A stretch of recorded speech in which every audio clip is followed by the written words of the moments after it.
Aloha, you beautiful sex and mother fathers. Welcome in another episode of the Side Hustle Wrestling Podcast. Of course, streaming all across the social media verse and now officially on Apple Podcasts for your listening ears, as well as the iHeartRadio app and Spotify, all that good stuff. YouTube's where you can catch the full video episodes as well as clips all throughout TikTok, Instagram, Facebook. Facebook also where you can catch the full video as well.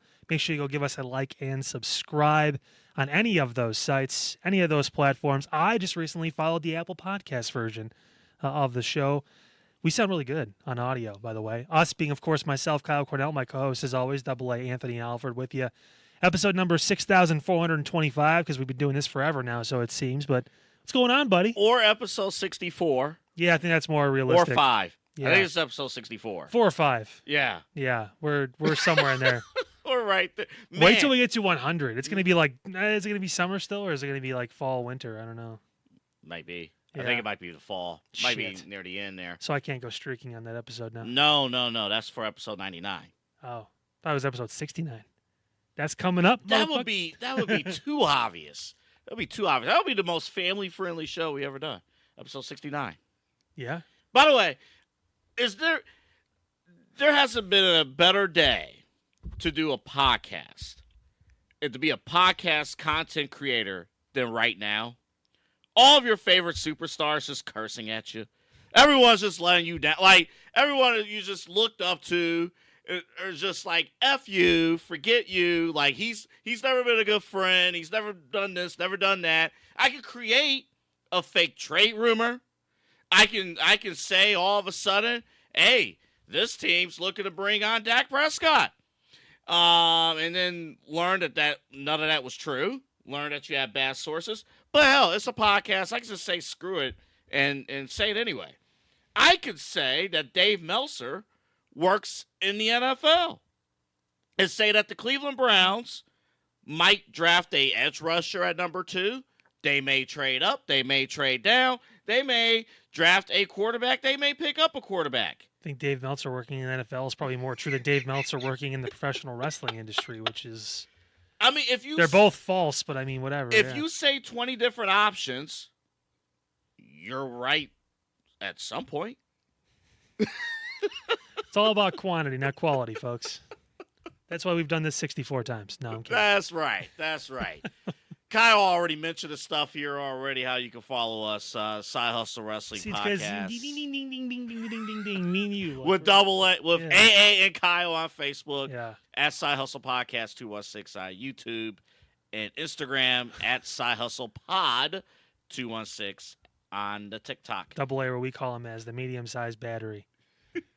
The generic battery. I called you double vowel for a while, too. LPV Productions.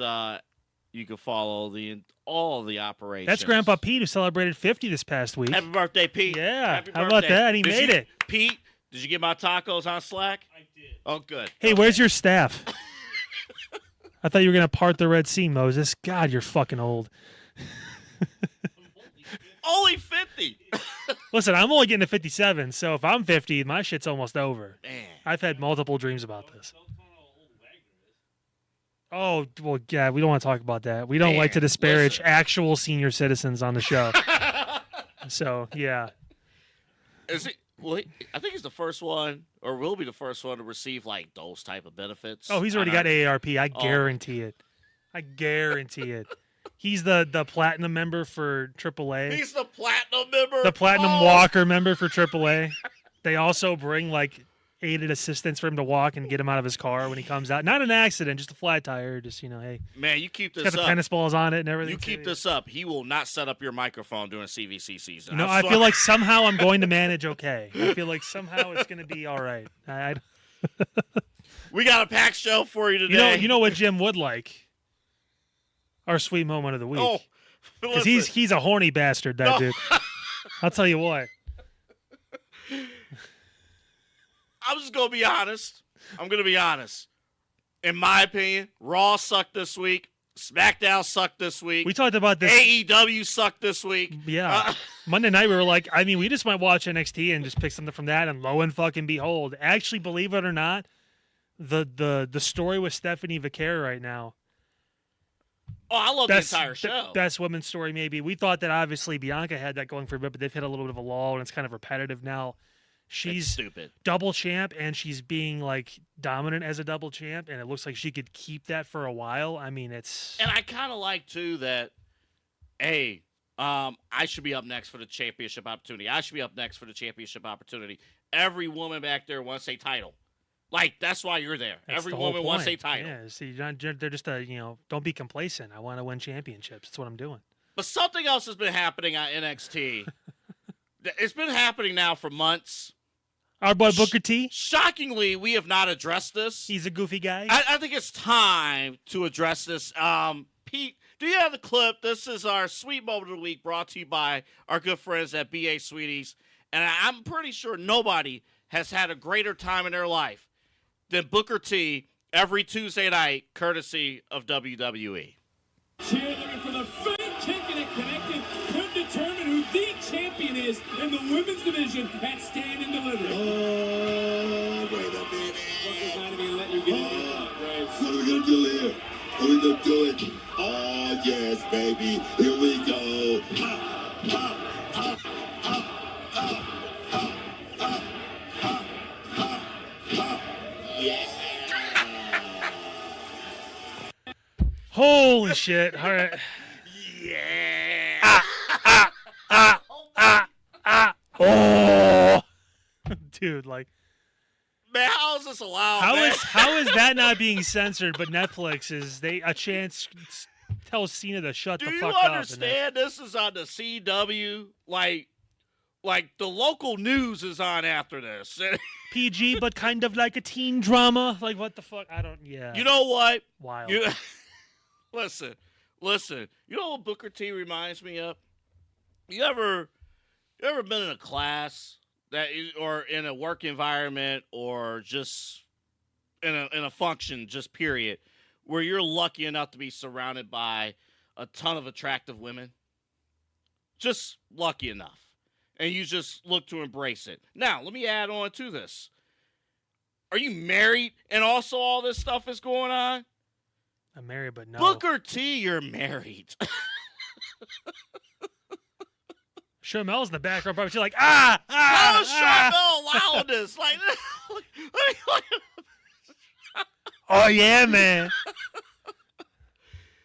Holy shit. I mean, This has been going on for a while now, obviously. for months this has been going on. And we've had other stuff to pull from. But sometimes you just got to acknowledge, the elephant in the room. Or in this case, the double knee stomp with the, yeah. Yeah. You know what's crazy? I've been seeing on the internet. Apparently Charlotte stole this move, but it actually was Charlotte who originated that move, like years ago. Now she didn't have Booker T to enhance that. I've never seen Charlotte do that.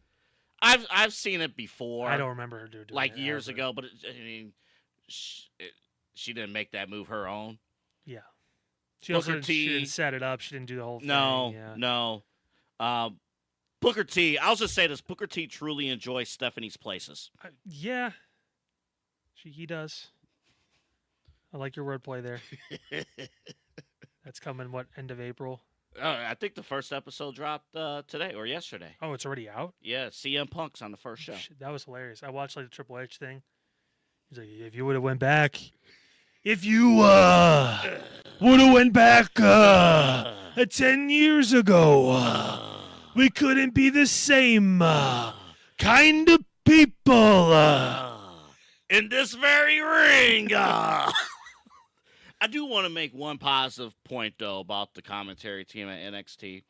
I think Vic Joseph, he has greatly improved over time. Well, anyone looks good compared to Joe T. I know. But he has greatly improved. Of course, we've talked extensively about how great Corey Graves is at his job.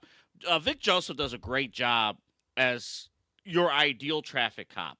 Like, he is he's a great play-by-play announcer, but he does a great job of really setting up storylines, making pretty much playing point guard. Like, hey, Booker, you saw this. Corey, you saw this. Like, there's a lot of him directing. It's not just lobbing it up. Directing and correcting when you're talking about Booker T. Dude's wrong like 10 times a show. Like, you talk about Pat McAfee not, like, doing anything. Like, he still pays attention to the product. But like, yeah, what are we doing today? Oh, I see him do that. And then we didn't play it. We played the clip from this past Tuesday's episode. But when they was in New York, did the same thing. And then like the fans were chanting for Booker T. And in the middle of commentary, he acknowledges the fans. I do. Go on, man. He's gonna get it to catch on. I mean, they're gonna start doing that shit on the main roster too. She's gonna do that move, and everyone's gonna go and the kids are gonna. What does that mean, Dad? Before we get to the main roster stuff, if you can't tell, we're kind of stalling here before we get to there's a lot of bad things we're about to address. A couple good things. Are you ready for Trick? I know we talked a little bit about this last week, but I think it's clear. Like, they're telling you, Trick Williams is the leader at Dark Side. He will be the leader at Dark State. Dark State. Stop saying Dark Side. The name is stupid. You listen to Pink Floyd too much. Like, no, like, it's Dark State. It's a stupid name. I like everything about the presentation in the group and the idea of Trick Williams being the leader, except the name. I hate the name. They need to put, if they want one of those groups to really get over, it can't be no-name guys. It needed to be like Ricky Starks. Like, those guys, they're like, oh, they're actually stars. The reason why the Shield works so well is because those three were booked well in NXT. Seth Rollins was the first ever NXT champion. Roman was the golden boy. You could tell, like, his persona, that was it. Like, these guys, I think even, Ambrose was booked pretty well, too, in NXT. Like, and I knew about Ambrose or Moxley before he even came to NXT. Yeah, so, like, you had these guys, these pillars of, like, okay, oh, shit, all right, that's going to be interesting. And, of course, they had rockets in their backs as soon as they put that group together. And the first story they had was with the WWE champion, CM Punk. And Ryback and Cena, all that tied together. So it's like, if you want to succeed, you have to set them up to succeed. They did smart, like, attacking, like, main people on NXT, but it's also NXT. Like, if I'm doing that group, I'm putting them on the main roster, and they're attacking fucking Cody, or they're attacking Gunther, or whatever. Like, I'm not wasting my time with that shit. If you really want these young guys to get to the next level. One other thing to acknowledge about NXT, it shows because of the quality of the programming, but you can clearly see, all right, like 60% of the roster, if you put them on the main roster at some point, they'll be okay. Like, these are main roster people. And then I watch like Chase U and some of the other people that they have a mafia group there. They don't scream main roster. Tony D'Angelo can do it. He's the leader of that group. Yeah, he's got the personality and he can get over. It's part of the gimmick you're in too. I mean, it can work. Mm-hmm. It's how you're presented. Like, it's easy to get into Alpha Academy territory where, yeah, you're on the show. Hey, it's great. But you're never taken seriously. Otis is never going to be that guy because he's in that group, because he's been booked that way.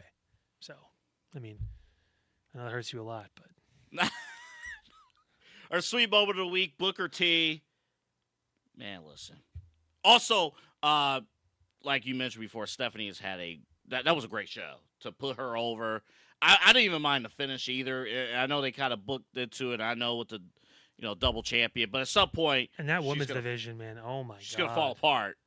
Well, it's gonna be a lot of work. Like, it's the whole point is it's gonna wear her down, and Julia has that injury, and she'll get some time off, which is good to hopefully get that taken care of. But if you're gonna give it to someone that can run it, I mean, she can. So. Well, what will not wear you down is the candy and the sweets and the. It's gonna pump you up. Do it for me one time.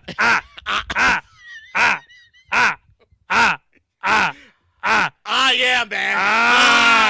Yeah. Why do you do that, man? Why do you? I don't know, Corey. I want to see them do like a shot of Book doing that, and Corey's like face. I love the beginning of the clip. The beginning of the clip. There, it's like Vic Joseph. He's like, Corey, you don't even bother. Yeah, don't even bother. Nope. And then she almost did the move, in the second match. And I love Corey. He said at that point, he's like, Book, you need to take a cold shower. BA Sweeties, the place to check out. 75 years of loyal business, family owned, locally supported here in Northeast Ohio. Honestly, it's bragging rights to say that the best candy store in America is right here in Northeast Ohio, right here in Cleveland. And we talk about WrestleMania being our version of Super Bowl. Well, right now, Easter for them, it's the same weekend. Easter Sunday's night 2 of WrestleMania. It's crazy to think about, but it's their Super Bowl as well. So they have all the deals. They have all the different things you can check out as we get closer and closer to that holiday. You guys have to go to BA Sweetie. Let's check it out right now. Double A Anthony Alford here for Sweeties, a family destination satisfying sweet tooths in Northeast Ohio on Brook Park Road for over 74 years. The largest candy store in North America with 40,000 square feet stacked to the rafters with over $5 million in inventory. Come down to Sweeties today on Brook Park Road at Ridge. Just look for the giant lollipops. 6770 Brook Park Road, 677 Brook Park Road. 0 Brook Park Road. Oh, I forgot something. 6770 Brook Park Road. You know, Pete's, obviously aging quickly, but you're the one with Alzheimer's.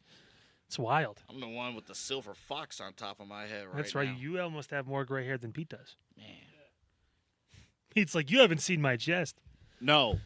You know what was scary? Hold on. I don't even know. Hold on. Let me finish this plug. Neither have I. Let me finish this plug. 6770 There you Brook go. Park Road, Interstate 480, the Ridge Road exit. Make a left on Brook Park Road. Giant lollipop. Turn right in. Say hello to Kyle as he's on top of the lollipop, and you'll go right in to the store. Can I just say this? Go back to our very first episode and look at this episode, and you'll see how much gray hair I have grown since we started this show. And it's your fault. It's my fault. It's your fault. You've said more controversial shit than I have over the past You few have months. caused me so much stress each and every single week. I cause you stress. With your cursing. Really? With, like... I have no idea what the fuck you're talking about. You have cursed so much now. Cena is cursing on television. LeBron is cursing on TV. Oh, no. Look at the trends that you have started. I mean, it goes to show that all of Double A's heroes, John Cena, LeBron James, and of course me, are, just leading them down this path of stress and anxiety. I just don't know what to tell you, man. I know someone, if you need a therapist or someone to talk to, or, we can get you hooked up. But yeah, sometimes, hey, your idols become your rivals, or whatever Drake said like 10 years ago. I don't want you to give me a hug. I just want to let you know that right now. Oh, I wouldn't touch you. Give me a hug.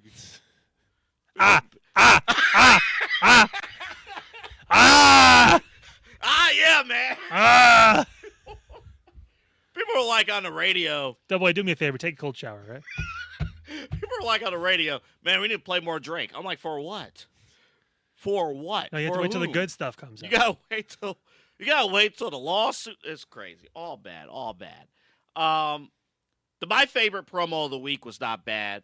And Big Jim is never bad. Tell you what, we were talking about this feud being on life support, and with a pair of defibrillators, Big Jim coming in. Man, did Big Jim have a major impact on the main event tracker? Night 1? No, Stay tuned. but sorry, I'm just You ruining didn't everything. even see it yet. Well, yeah, I mean, technically it's your tracker, so I guess we'll put the asterisk We have next to- to it. It's like Pete Rose getting into the Hall of Fame. There's a little asterisk next I to will it. admit the bit's almost over because it's kind of very clear what the main event Oh, is. where are my ice cream bars? My favorite promo of the week. So, brought to you by Mike Faber from State Farm. This was interesting. So they've teased all week long that Jey Uso was going to have a mystery tag team partner. Yeah, mystery tag team partner. They didn't really People go. were saying Joe Hendry. I'm like, get the fuck out. They didn't really go too hard on like, oh, who's it going to be? They didn't even do it his own entrance. I know. He just came right on out. It's like, oh, bet. Okay, let's go. And deliver a great match. Triple H, damn you. He turned the botch into a storyline. Damn you. Now this is the thing with me, because you heard it. I mean, we're gonna hear it in a second. But Jimmy said in the promo, like, you've been doing that dive for 15 years. I almost wonder if Jay did it on purpose. because he still was safe. He still landed flat on his back on Did the, what? on the apron. The dive. He almost caught it dive on last purpose. week. Yeah. Like, if that's part of the storyline, Jay's coming up short. He's starting to feel doubt. He's talking about all these people doubting him, but he was doubting himself the entire time. Everyone else is on his corner. Everyone else is like, you can do this, man. But he's the one that has to get over the hump. That's maybe the true story in all this, is that Jay doesn't think he can really do it. Hence the conversation with Jimmy. Let's play the clip, my favorite promo of the week. Big Jim backstage with his brother, Jey Uso.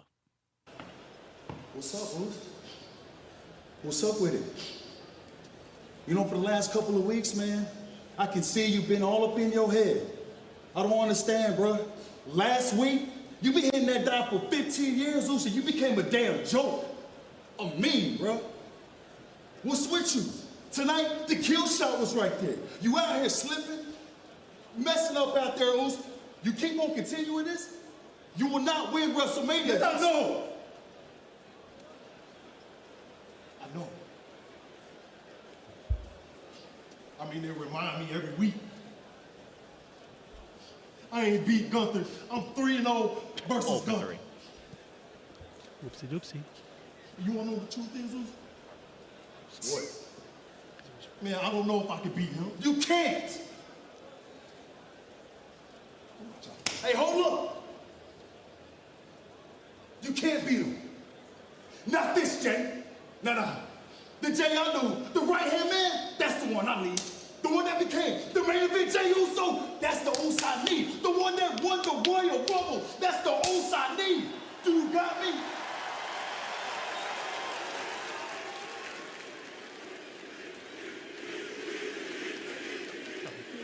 I got you.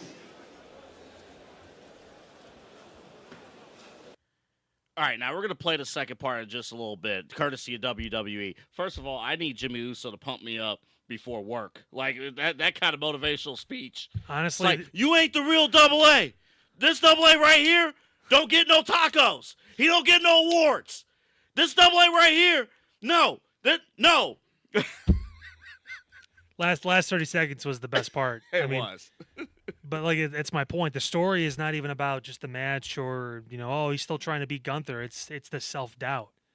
It's the twins. It's I don't want to fall back into that. We were missing a true story in this besides, oh, Jay's, it's finally his time. Like, he did, dude won the Royal Rumble. Like, he had all the momentum, and he let it get to him. And Jimmy's going to be the one to snap him out of it, because who else can do that? He's the closest person to him. He's his literal twin brother. If there's only one person in the entire world, it's not going to be Roman. It's not going to be the wise man. It's not going to be any of his other family. It's going to be his twin brother. So honestly, it makes all the sense in the world that he's starting to fuck up the slip on Raw, the botched dive, so to speak, that he walked away perfectly fine from. I personally believe that the dive was botched. I think the slip was clearly the slip's on purpose. on purpose. The dive, though, the way he hit the top, because I told you, he goes to the middle rope. He doesn't go over the top. So I think he almost knew. And these guys know how to fall. They know how to land properly. So, and they go over the top rope all the time, getting it over. So if he just catches his feet and then puts his arms out flat, there's a way to do it. I'm not trying to speak something into existence that wasn't there. I got you. But I could see it in my head. It does make sense with the story. And if it wasn't on purpose, then thank God for them, because it gives them purpose now. You're hitting the mark on the head, though. Finally, a story. Yeah. Right? It wasn't just he's due. And we've been talking about for weeks here, Kyle, he needs a story. Honestly, the further away he goes from Yeet, the better the story that can be told. Mm-hmm. And that promo you just heard there, no Yeet in there. Yeet Jey Uso can't win at WrestleMania. Right-hand man, Jey Uso is winning at Mania. So the main event, Jey Uso is winning at WrestleMania. And then Jimmy, we've talked about this too, kind of he's the odd bunch of the family, right? He's the black sheep. He's been called that a few times. Dude can cut a promo. He can get you hyped.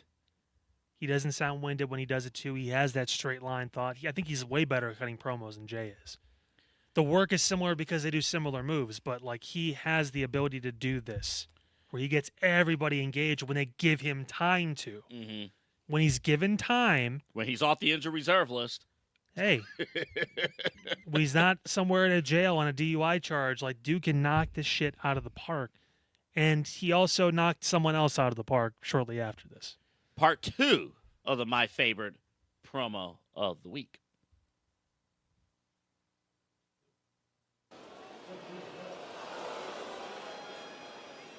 Why was he stand? Me and you next week. You? Well, sure. As long as you don't trip and fall like your brother. God damn!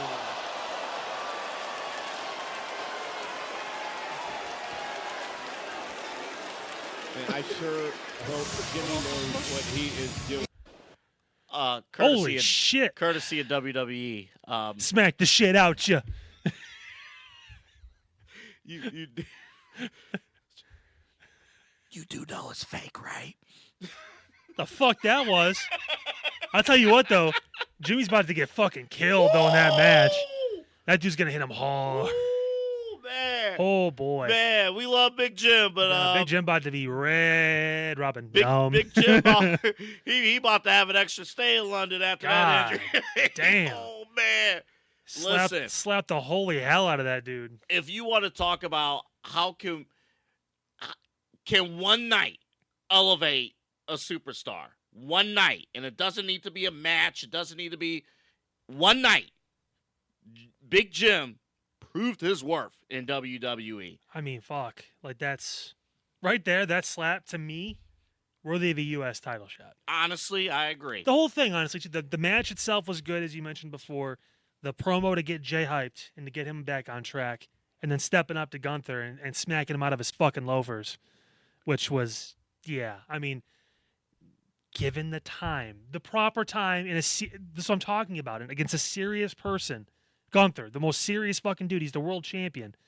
He stepped up, and Jimmy didn't look small in that moment. Not at all. No. Not at all. You know what I would like to see on Raw that's coming up? Do you remember...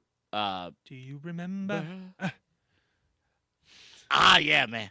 Do you Booker T. Do you remember? In 2020. 21st night of September. In 2020, when Jey Uso, his first match against Roman, I believe it was the first match. I think it was the Hell in a Cell. Yeah. And Jimmy had to come out and throw the white towel. Yeah. Jey never gave up. Mm-hmm. Jey was just beat down to a pulp. You want Jey to throw in a towel for Jimmy? I think Jimmy was Yeah. pass out, and because that's been the theme with Gunther, has been getting guys to pass out in that fucking in the sleeper. I mean, he'll probably just make Jimmy pass out. They're not going to have him tap, or they're not going to have him. No, get pinned. I how could I explain this? Exactly. I don't want him to tap out. Yeah. I don't want him to get a count, a loss, like a count out loss, a pinfall. The pinfall, that's what I'm looking for. But Yeah, he won't get I pinned. need him. I need Gunther to basically force Big Jim to give up, basically. I need the white towel. I need Jey Uso to make that hero save. Anywho, my favorite promo of the week, Big Jim coming through in the clutch. Honestly, that feud was on life support, in my opinion. Yep. And he came through in the clutch. He has elevated that feud just by his mere appearance and everything that he was asked to do. From the wrestling, the tag match was great. From the wrestling to the backstage promo to the slap. Big Jim, big props to you. Seriously.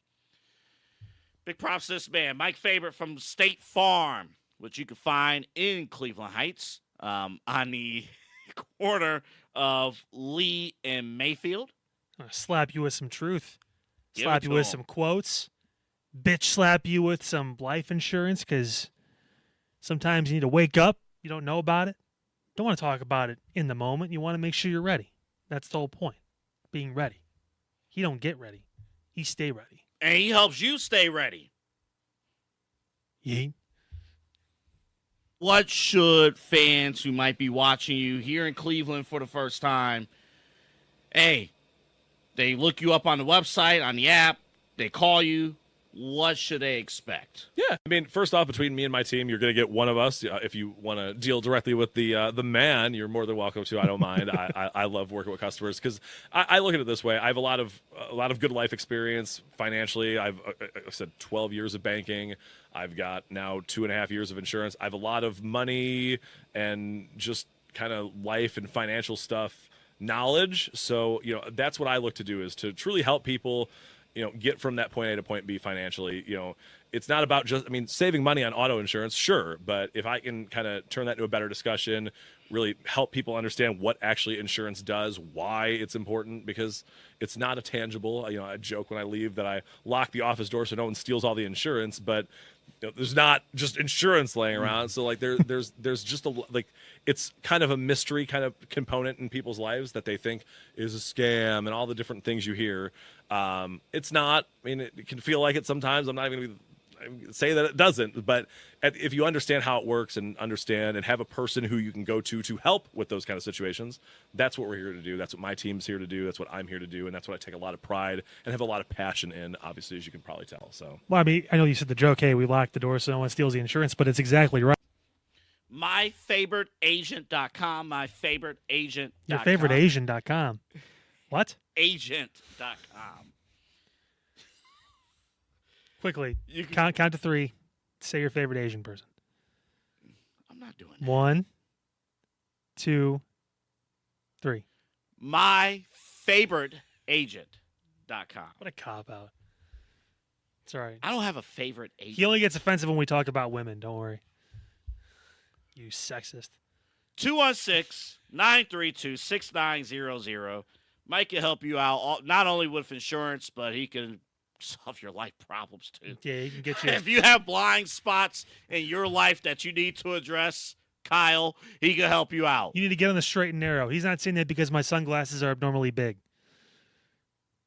I can't see at the side right now. What are you doing? Oh, next thing? No, it's still Mike. Okay. Yeah, and it's still the claims adjuster. Yeah. He's also a professional wrestler. I say copyright. You say infringement. Copyright. Infringement. All right, cool. Yeah, got to play it safe. Obviously. He's an insurance guy. Got to play it safe. How many side hustle emails have we received from YouTube? Usually about a couple a week. That's when I tell YouTube to pick one and suck it. Mike will be part of this card, a lovely Lollipops card. from B.A. Sweetie. Relax. Pick one Exodus lollipop and Pro suck Wrestling presents The Boys Are Back in Town Friday, May 23rd. it. We never left. Yeah, that's an interesting name. But yeah, The Boys Are Back in town.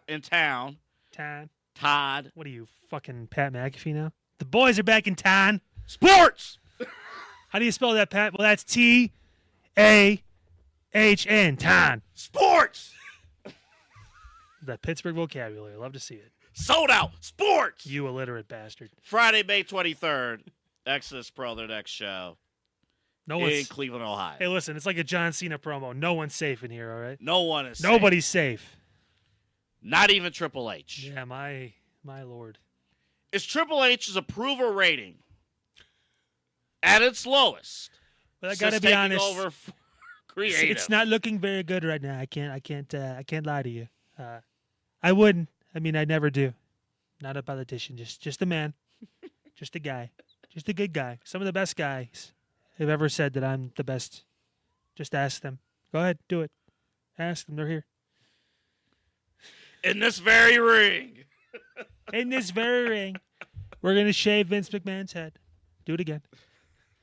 So it's so well the first time. Tell him, Vinny man. Oh my goodness. Months ago, actually weeks ago. Yeah, well, let's do that again. Weeks ago, I've been mentioning.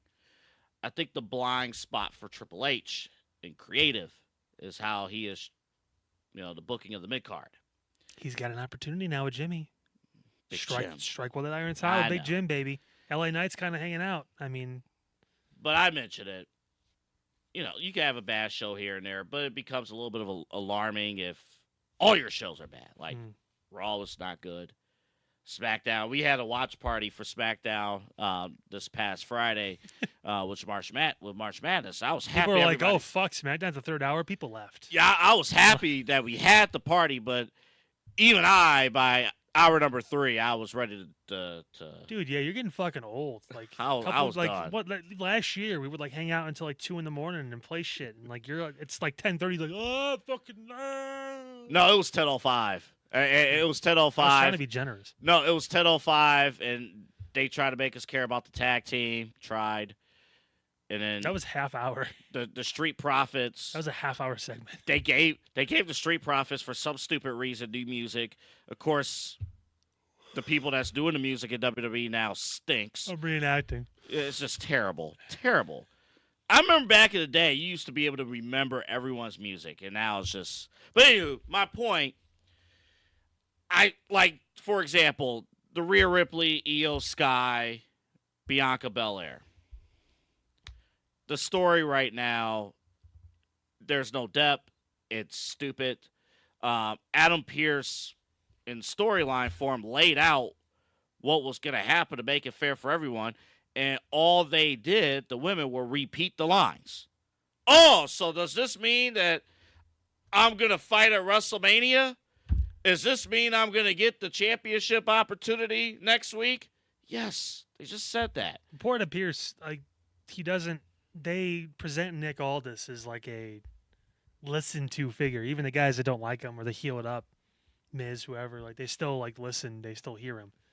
Nobody fucking listens to Adam Pearce at all. Like, No. like No, ever. and for the most part, it's actually comical. It's but funny, but it's the whole "I need a drink" thing is Yeah. is a shtick now. But I mean, It felt like this past Monday that Vince McMahon was booking Adam Pearce, was like writing for Adam Pearce because he was extra over the top. Because the story was stupid. Everything was just dumb. can we just get to the point where Bianca admits that she was the one that actually attacked Jade? And I think that's the problem. I think right now a lot of Triple H's stories is the can we get to the point stage. And that's the problem because right now, WrestleMania is 3 weeks away. Like, this shit should be coming to a head. Mm-hmm. I understand trying to build a long game with the triple threat thing with Punk, Rollins, and whatever, and Roman. There's a lot of different angles you can do after that, but like, give us purpose, give us reason. Stop having these dudes walk out back-to-back weeks now, and Punk did a better job of it, at least this week, and cut a promo about how he's going to be there on Friday.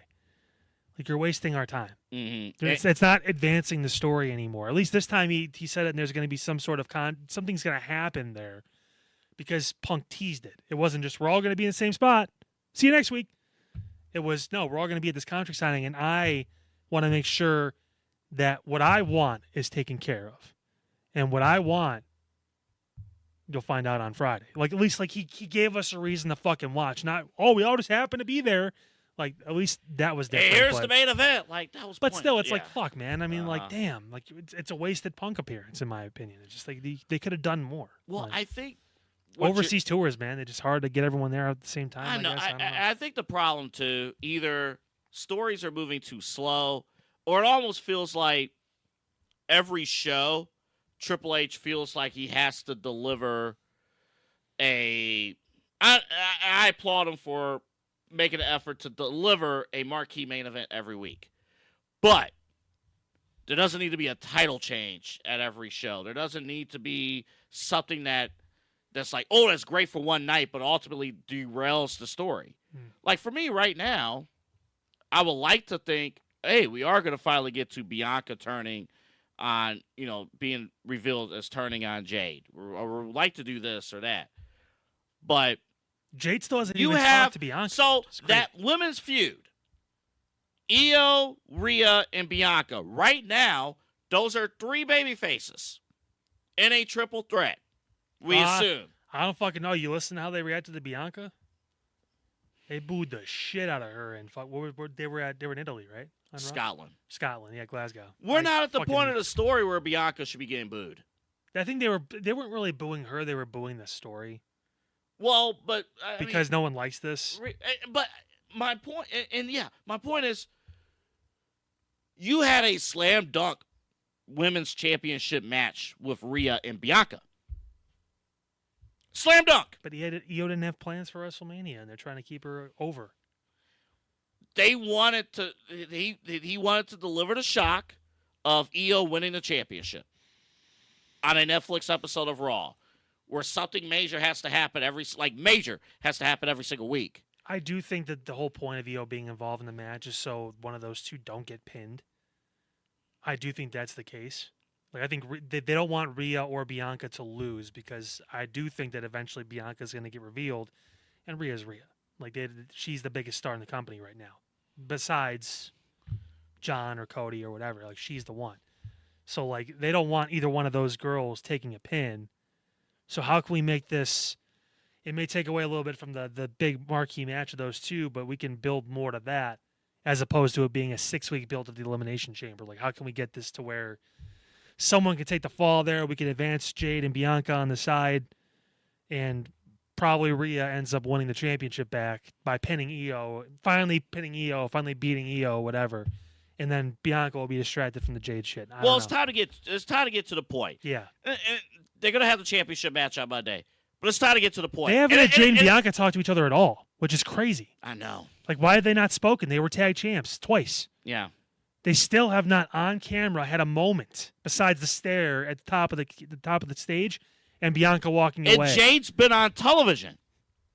And Bianca's been around. Yeah. What the fuck are we doing? Jade's been on television. Take that over the Tiffany Stratton, Charlotte Flair fucking bullshit they've been doing too. That's unfortunate for Tiffany, because she's sinking right now. But I mean, big time. I watched it back. I don't think it was as bad as it was when we watched it live. But it's the women's championship match. Yeah, you gotta. Yeah, we talked with about the Royal Rumble winner. It's unfortunately the Royal Rumble winners in their matches have been underwhelming as far as what we're looking at. It's supposed to be the main event, right? And it's not. And unlike unlike Jey Uso, Tiffany doesn't have an on-screen sister or somebody to like bail her out. No, she was a pariah and selfish, and a lot of people turned on her. And then Rhea was eventually the one person that stood next to her when they were both champions. But now Rhea lost title; she's on her own fucking journey. Yeah.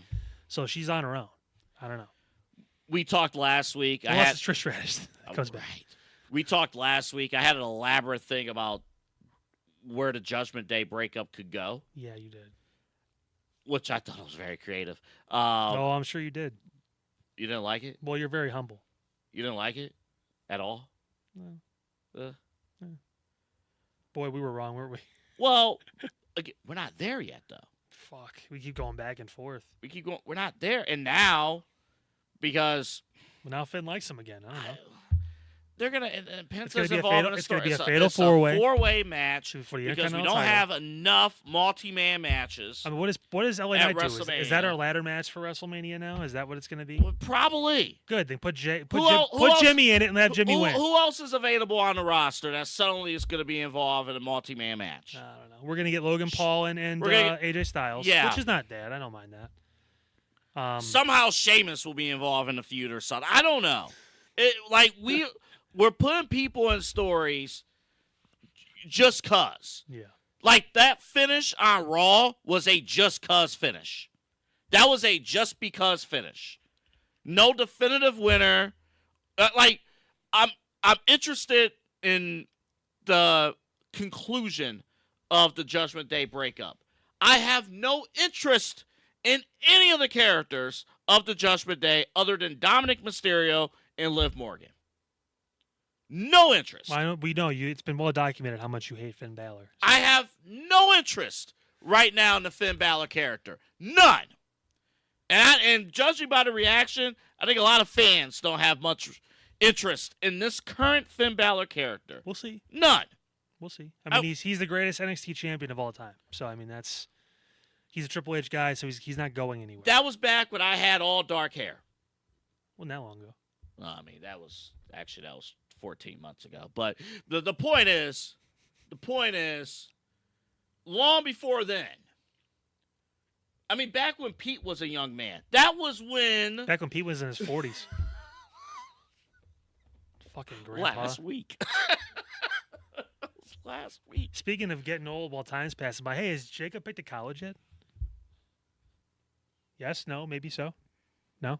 Close. Getting close. Oh, I'm going to slap him with some truth in a minute. All I'm saying is Triple H, I know the main event scene. You've been doing pretty much a pretty good job with the main event scene. If you don't deliver on the rest of the card, like the rest of the card matters too. And I think when you don't have John Cena available, which apparently they won't after next Monday until Mania, which is nuts. That's fucking wild. Which is nuts. He better fucking actually. Well, we'll talk about it in a second. If you don't have, if Seth Rollins is back here in the States doing Good Morning Football, if CM Punk's not available, if Roman's not available, like you need everybody. The rest of the card needs to show up. That's why the Intercontinental title's main event of the last 2 shows on Raw. Yeah, it needs to show up.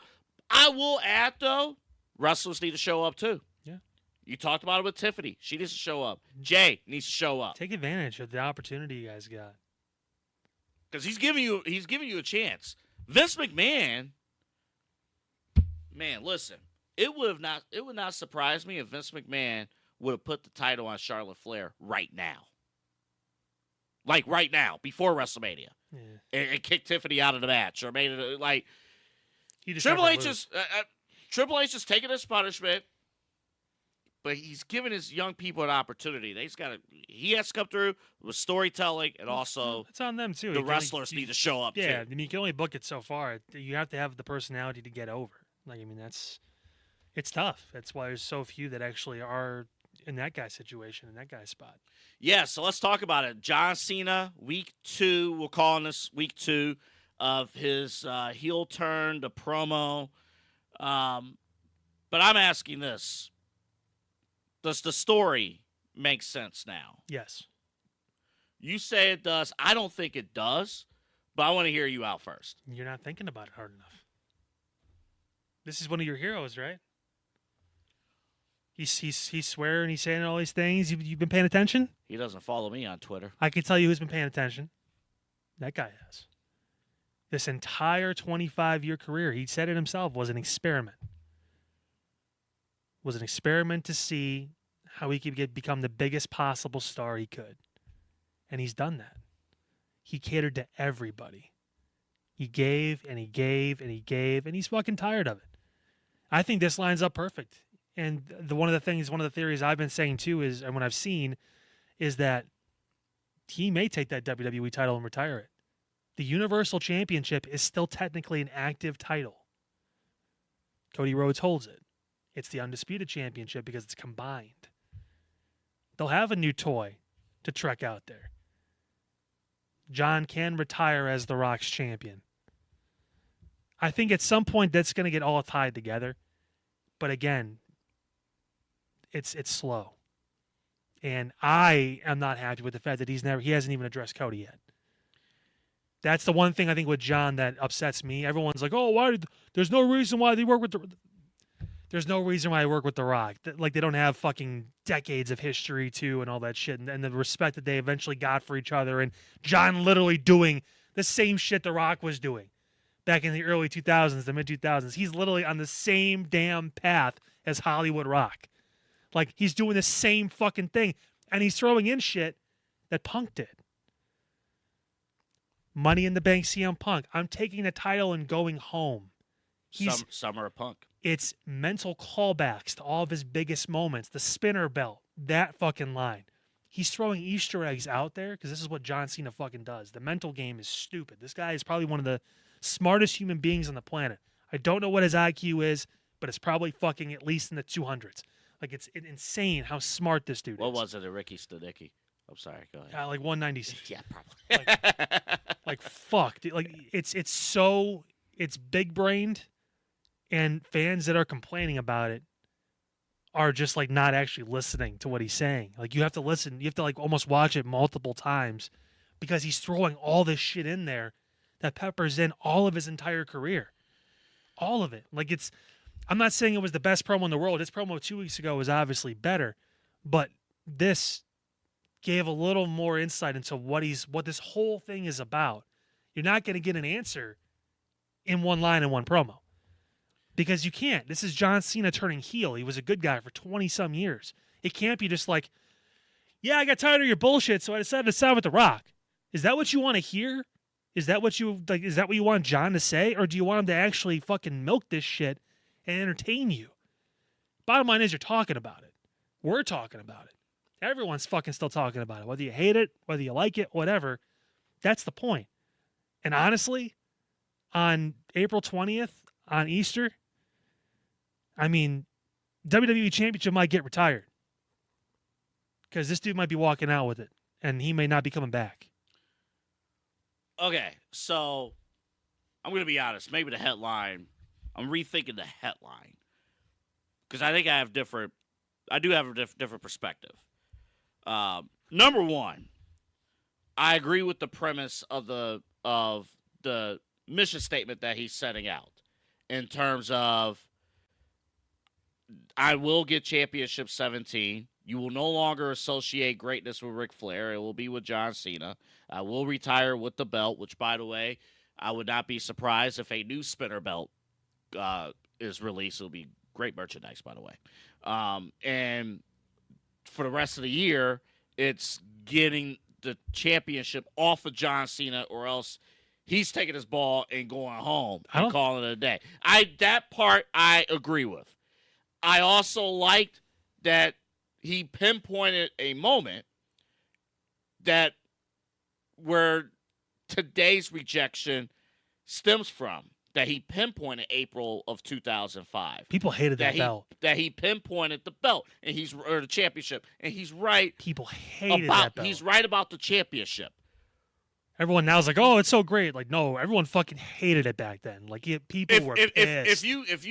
If you utilize revisionist history, more people like the U.S. Championship spinner belt than the WWE spinner belt. Because there's tradition with that. Like, hey, U.S. title's one thing. That was part of his gimmick. So John was. It looked better. In my opinion, it just looked better. It did. That's one of the coolest looking titles ever. Like, but it's fuck. Here is where we disagree. I agree with the pinpoint at the beginning, 2005. I agree with the mission statement of where he's going. All right, if this was a social experiment, why did you do all those Make-A-Wishes? Why now? Why now? It's his last year. I understand it's the last year, but it doesn't make no human, in my opinion, and I could be flat out wrong here. No human is going to go 20 years, 25 years, literally talking about being the ultimate stand-up good guy. And then out of the blue, because it seems that way, to be perfectly honest, out of the blue, like he's criticizing the fans for, like, no human will go through all of that for 20 years. This is really out of the blue. We talked about this back in July when he announced a retirement tour. The good guy, John Cena, humble, never talks about himself, never puts himself before anyone else, announced a retirement tour. I understand that. Do you understand how selfish that is? No, I understand. It's very selfish. In a scripted promotion to announce a retirement tour. I understand. It's very selfish. And then to show up on Netflix, the first Raw, right? And then no more times. 30-some dates, 40 dates. That could be a fucking lie. I am preparing for the fact that John will win the title at WrestleMania and not show up again until December. He'll show up. Just saying. He'll show up. Saying. They're promoting him for Backlash. Like, they're telling you he's winning the championship. They're telling you that the Backlash main event is Cena versus Randy Orton. Card for the championship. They're subject to change. That's not gonna. They're literally putting it in your face that John Cena's gonna win the championship at Night 2 of Mania. He's gonna face Randy Orton in his hometown at Backlash. It's gonna be babyface Randy Orton, which my barber's a little disappointed about because he had the Randy Orton theory. But no, Randy's over it. I know. But Randy was also a heel, so anything he does evil, like, people like. But it fits the story. Anywho, Randy Orton, John Cena at Backlash in May. That will happen. And then other things, CM Punk, you name it. I guess for me though, I get what you're saying. I get it. It just It wasn't out of the blue. This was No, 6 months in advance. no, He was talking about this but shit. okay, let's go. Let's roll with it. 6 months ago, right?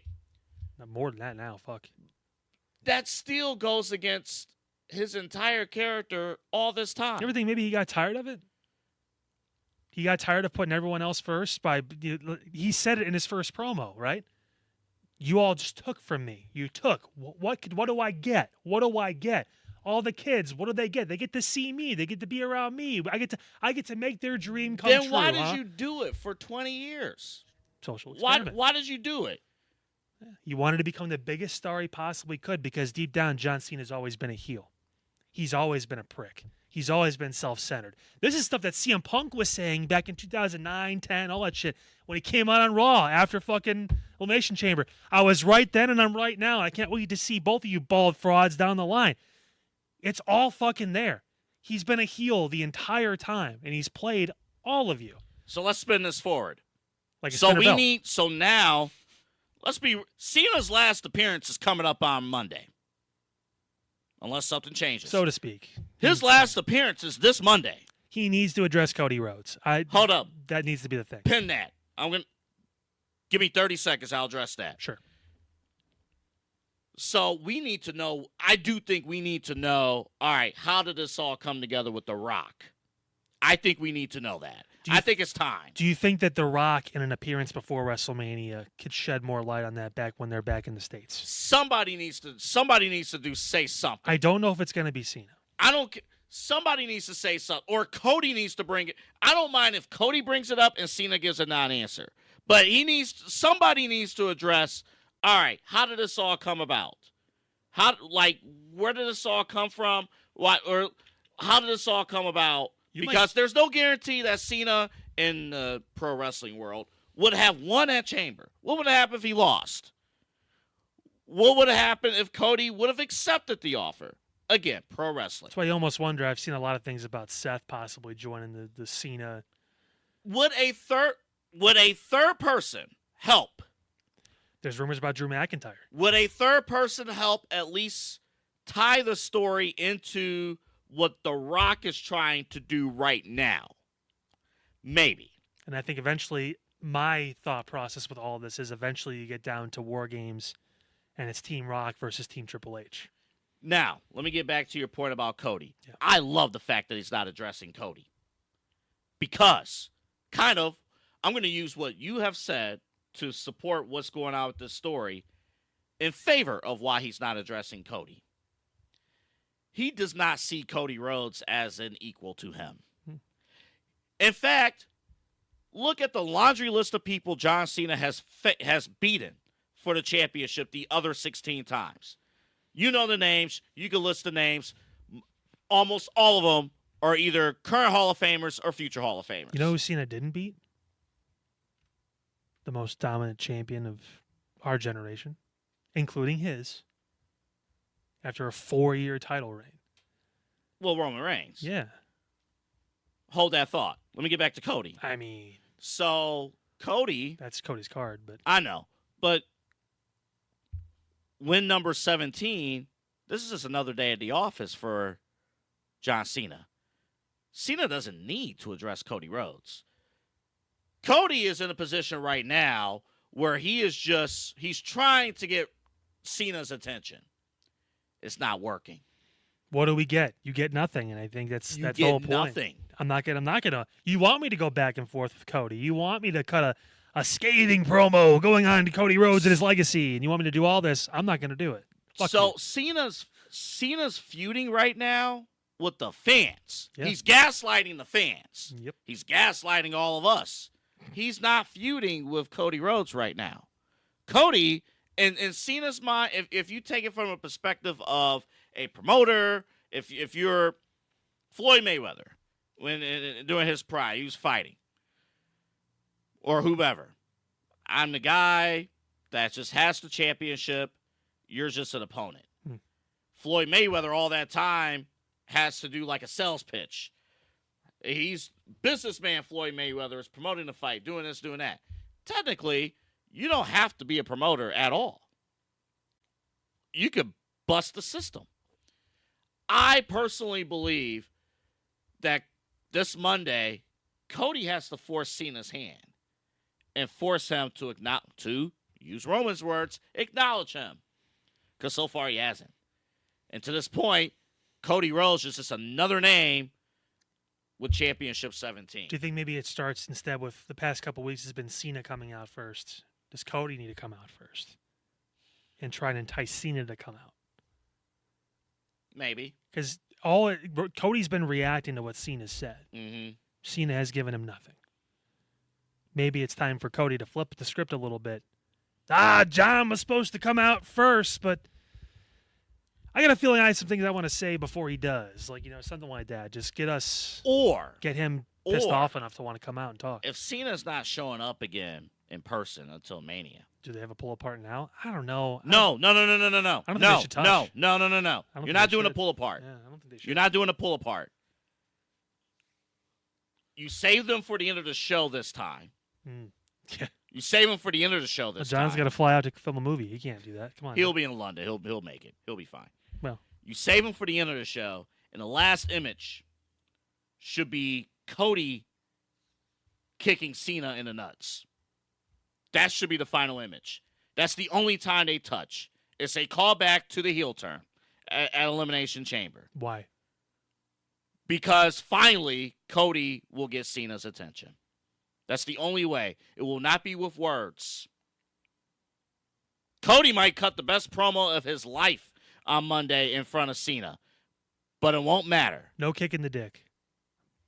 But I'd take a slap. Like, I know the real John Cena is in there somewhere still. You can't just have all this time and all of a sudden now be who you are. I'm going to Jimmy Uso panhandle slap you to fucking Christmas. I'm going to slap you to your retirement month to try and get this shit to wake your ass up. Kicking the dick is a heel. It's a heel move. I can't see. Cody is right now the ultimate over babyface. Would it still get cheered? Maybe.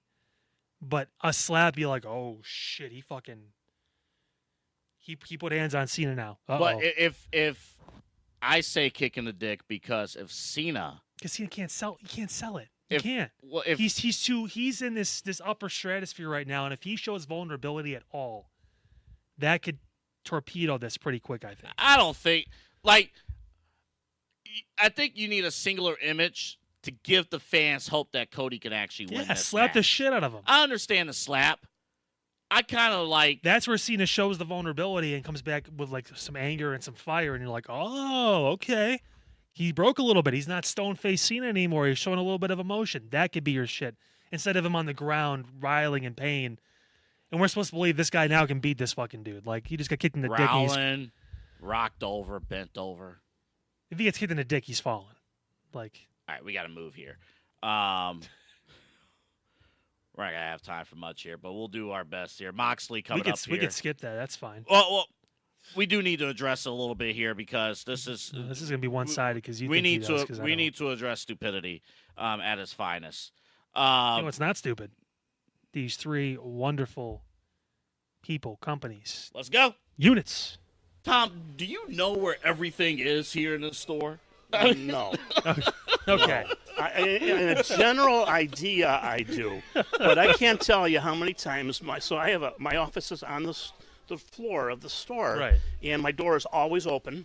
All our managers' doors are always open if they're there. So if any customer has a question or whatever, if they can't find an employee, stock guy or whatever on the floor, they can just, hey, where's this at? So I can't tell you how many times a customer would come in and say, can you tell me where sugar-free candy is? And I'll say 12N. No, I say no, 12S. Yeah. Okay, thank you. And I says, it's right down, go down this way because you're in aisle 7 now, 5 more aisles or whatever.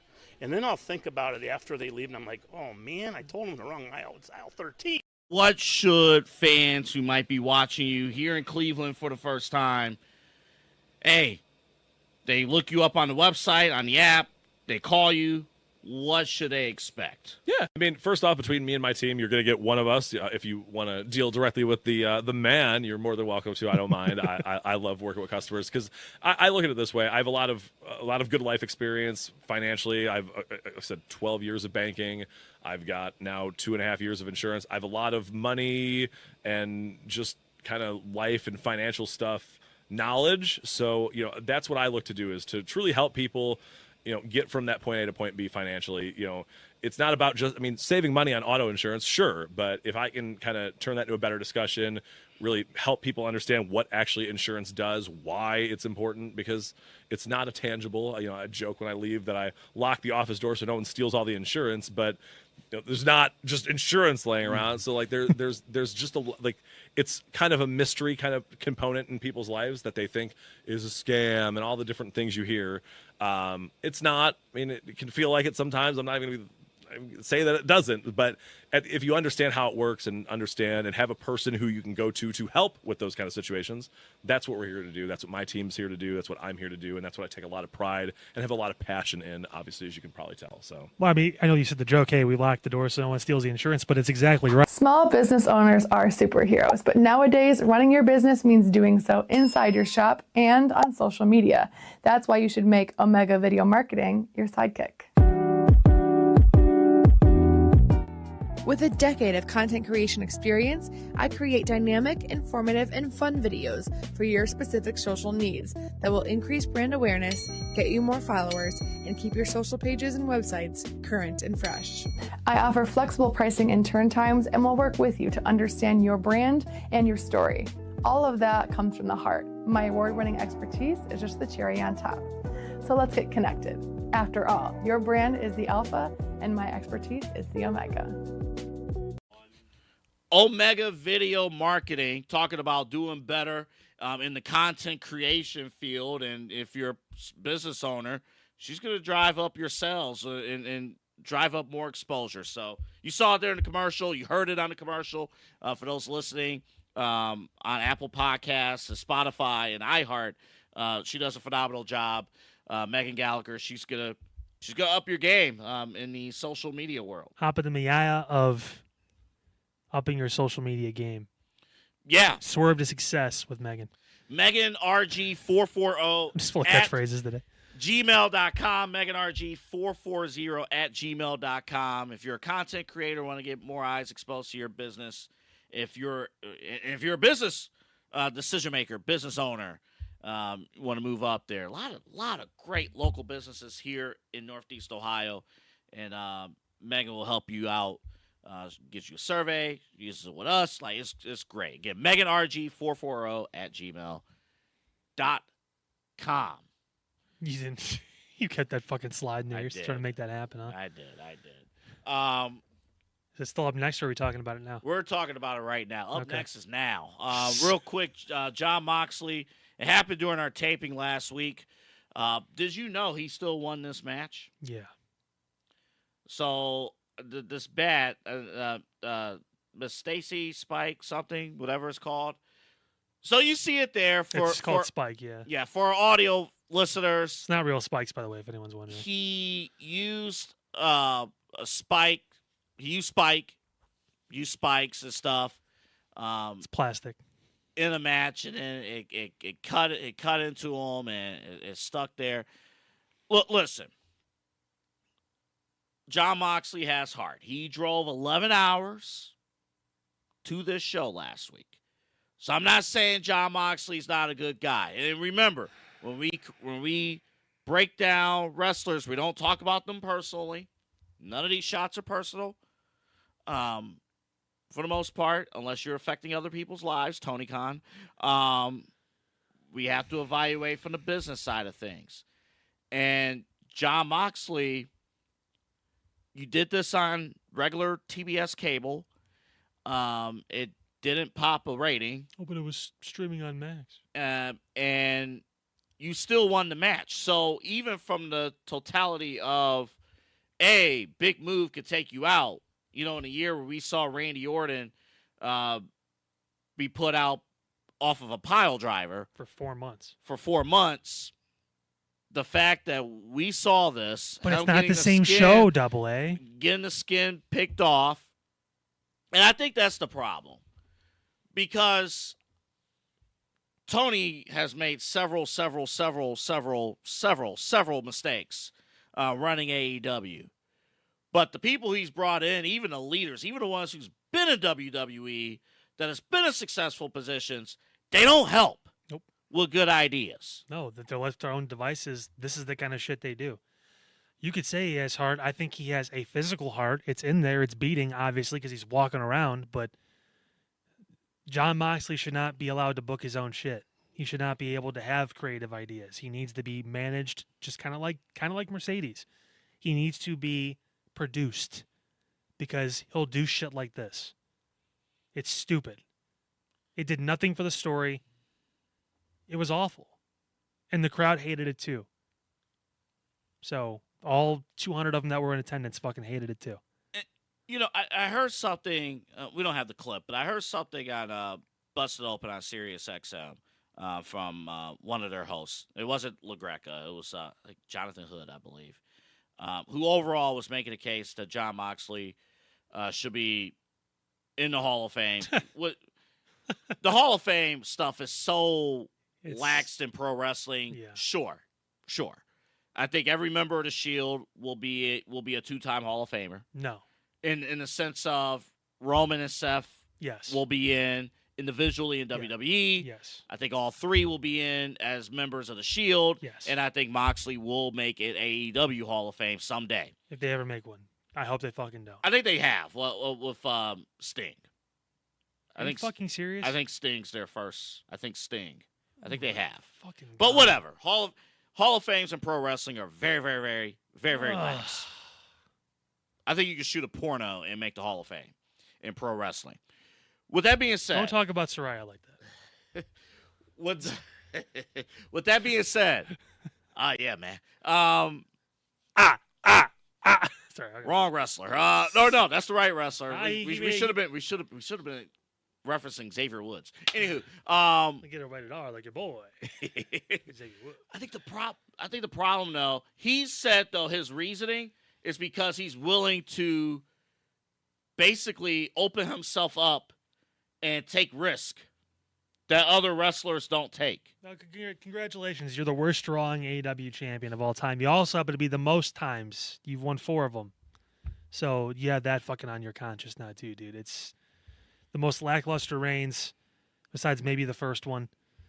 Like, it's all been shit. I'm sorry. It's the Death Rider storyline. That's bullshit. We've talked about that multiple times. That's this just match, BS. It sucks. This match, bullshit. Like, I don't want to see this guy versus Swerve. I don't want to see him versus Darby Allin. I don't want to see any of that shit. Like, it just sucks. It's disappointing. The matches aren't even good. Like, you can't even fall back on that. AEW fans don't like this shit. Yeah. Like, come on. It's disappointing. It really is. Expected more. We did a Let's Fix It on Jon Moxley last year. They half-assed half of it. And just not good. Not good. Quickly, the Night 1 main event tracker, which this element might be retired soon. Yeah. But after Friday, it might be, yeah. Jimmy Uso, thanks to him, he has bumped Jey Uso's back to number 2. Yep. So Roman, Seth, and Punk, number 1. Give me what I want. Uso, number 2. Io Sky, Bianca has fallen, but they're still 3. Randy Orton, Kevin Owens, 4. Jacob Fatu and Solo is number 5. Real quick, I know you got something on Paige. We'll get to that in a second. I do want to play this real quick if we can from Seth Rollins. A very hilarious story. He's been on Good Morning Football all week long. And he revealed the very moment that him and his wife, you might know her. Her name's Becky Lynch. She's been around. Decided to have their first child. This is courtesy of NFL Network. She's been around. My favorite Stone Cold story that I've ever been a part of. So Stone Cold is the reason I have a daughter. What? Yeah. All right. Flashback. In March 2020. Everybody knows COVID shuts down the world, right? Yeah. First show in WWE post-COVID, post-shutdown. 316 Raw. Customary for somebody to drink with Stone Cold in the ring. At the time, hottest thing in professional wrestling, my lovely, incredible wife, the man, Becky Lynch. She happened to break open 1, 2, 3, 4 cold ones with Stone Cold at the end of Raw. And that night, she was like, you know what? I think it's time I take some time off to have a baby. Don't know if she'd have made that decision if it wasn't for Stone Cold Steve Austin. So absolutely, hell yeah, slam him back. Thanks, Steve-O, you the man. Peter, is that the answer you thought you were going to get when you teed that up? You're going to procreate because Stone Cold said that. That's right. He said the word Raw, so we're good. My favorite Stone Cold. What the shit? Man, great stuff again from NFL Network, Seth Rollins, who's been doing a great job in the general sports talk circuit these last few days, revealing the infamous 316 day from 5 years ago. She got so drunk she decided to have a kid. Yeah, Rue's going to watch that when she gets older and go, what the fuck, Mom? Don't read her book. He'll be in the background. Incredible stuff. Great story. And again, I think Seth Rollins has done a great job this week on the sports talk circuit. Does a pretty good job no matter what he does. You have news on Paige. Yeah, so she has officially been released from AEW. I guess the question is, do we want to see her back in WWE? She started, I think, a new podcast, something along those lines here recently. There's a lot of stories. And if there's a way to finally get AJ Lee back for something, I can imagine it could tie into this. I think the AJ Lee thing has sold. I hope you're right, though. I hope she's you're right. in better shape than she's ever been in. If Punk he's still obviously featured through. I mean, there's going to be something. She will show up. I don't care if it's just for the Hall of Fame. She'll show up at some point. But this is honestly, this could be a thing for WWE now. The only concern with Paige, so she was cleared before she left. I'm not cool. I think that part's important too. What I was going to get at, and take this with a grain of salt because it is from AEW. The criticism with her there, at least with the booking and the writing, was that the wrestling passed her by in the AEW women's division. So is it a case of the wrestling overall has passed her by, or is it just an AEW problem? Which is funny because she was like the one, the anti-diva, right? That sort of was like highlighting wrestling, the submissions, all that stuff. She was the one that was kind of key to start that women's evolution, whatever you want to call it. There are stories to be told with Paige. You could put her anywhere. Any of the top talent on either side. A lot of fresh faces too. She hasn't seen, and again, produced properly, she can deliver. And she's great on the microphone, so that part won't be a problem. Yeah. I think if you want to inject some life too into maybe SmackDown, they need it. SmackDown's going to need the firepower. It's still a 3-hour fucking show. Yeah, they're going to need the firepower, and I cannot wait till June. And I know you're going to have the NXT call-ups. You think, and let's be real though, what's going on with Shawn Michaels and a lot of the storytelling down there, there's going to be some people he wants to keep because he has big stories too. By the way, Roxanne Perez. Where is she? So I'm saying, man, like that would make a lot of sense because Roxanne, who is the number one person she's been compared to. Give us like 2 minutes and then we're done with the show. I just want to point out, even with the women's division and just. Oh, here we go. Another sexist comment. Just can't stop. Do you really think we just played the clip with Seth and, about Becky? I don't think in any world people are like, she needs to come back so she can lose in the IC championship at WrestleMania. She's not coming back. Not before WrestleMania, no. To lose. And I don't think she's coming back now anyway. After WrestleMania, she'll come back. Until after WrestleMania. Probably the Raw after or the SmackDown after or something like that. I do wonder. Probably Raw. The way the booking has aligned. Bayley was going to be in a story with Roxanne. And then I think they were depending on Becky to come back. And maybe Becky told them, it's not happening. And Bayley's been shifted over to this IC championship picture right now. And I wonder if that caused collateral damage to Roxanne Perez and what they wanted to do. I think you're getting another multi-woman match for the IC title at Mania, and probably the women's U.S. title. Chelsea doesn't have a challenger right now, so you never know. But And that could be where Paige could be where she slides. I mean, her and Chelsea Green be fun to watch. Honestly, if you're bringing Paige in, you're bringing her in perhaps as a main event talent. Again, I don't know. You could put her anywhere. Could be sweet. You could put her anywhere. B.A. Sweeties, Just of like course. B.A. Sweeties, yeah. Mike from State Farm, Omega Video Marketing. You could put her anywhere. Megan or Paige? Megan she can work. She does great in multiple environments. Megan can work with any business. Yeah. Paige can work with any WWE promotion. Okay, I'm glad you clarified. NXT, Paige. You can. The options are limitless because she has that ability and is one of the veterans that everyone's going to know immediately when she shows up, no matter where she goes.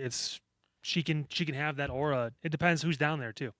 So maybe post WrestleMania that could make sense. If you keep everybody, you're not going to keep like Jordan Grace is down there still. Mm-hmm. I like that final closing angle, by the way, with Jordan Grace. Yeah.